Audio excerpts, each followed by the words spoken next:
మిత్రులారా, నేను మీ శ్రీనివాస్ చౌహాన్ అడ్వకేట్.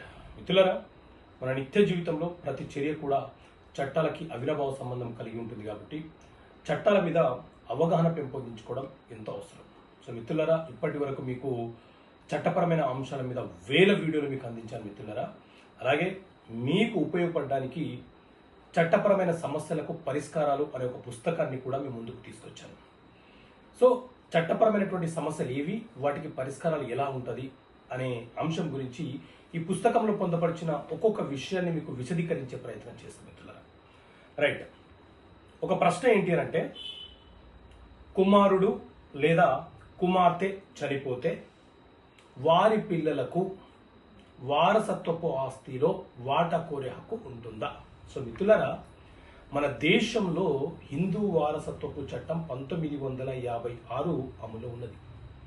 ఈ చట్టాన్ని 1985లో అప్పటి రాష్ట్ర ప్రభుత్వం అంటే స్వర్గీయ శ్రీ ఎన్టీ రామారావు గారు ఆడపిల్లలకు కూడా వాటా ఇస్తూ వారసత్వపు ఆస్తిలో వాటా కోరే హక్కులను కల్పిస్తూ ఆ చట్టాన్ని సవరణ చేయడం జరిగింది.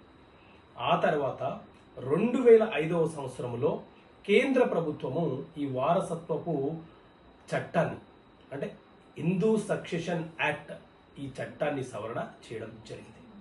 సో ఈ చట్టంలోని section 6 sub section 3 clause B ప్రకారంగా ఒక తండ్రికి జన్మించినటువంటి పిల్లలు, కుమారులు కుమార్తెలు ఎవరైతే ఉన్నారో వారందరికీ కూడా ఆ తండ్రికి వారసత్వంగా వచ్చినటువంటి ఆస్తులు ఏవైతే ఉన్నాయో ఆ ఆస్తులలో వాటా కోరే హక్కు ఉంటుంది. ఒకవేళ ఆ తల్లిదండ్రులకు జన్మించిన పిల్లలు కనుక వాటా బాగా పంపిణీ జరగడం కంటే ముందే వారికి పిల్లలు జన్మించిన తర్వాత కనుక మరణించి ఉంటే ఆ కుమారులకు కుమార్తెలకు రావాల్సినటువంటి ఆస్తి వాటా ఏదైతే ఉందో ఆ ఆస్తి వాటా వారి పిల్లలకు సంక్రమిస్తుంది. అంటే మొదటి జనరేషన్ లేకపోతే వారికి రావాల్సినటువంటి వాటా వారి యొక్క వారసులకు వారసత్వపు ఆస్తుల్లో హక్కులు సంక్రమిస్తాయి. వాటా కోరే హక్కు మనవలకు మనవరాళ్లకు కూడా ఉంటుంది అనేది మన హిందూ వారసత్వపు చట్టం 1956 చాలా స్పష్టంగా చెప్తున్నటువంటి అంశము. సో మిత్రులారా, ఇలాంటి అంశాలను చట్టపరమైన సమస్యలకు పరిష్కారాలు అనే పుస్తకంలో పొందపరిచాను.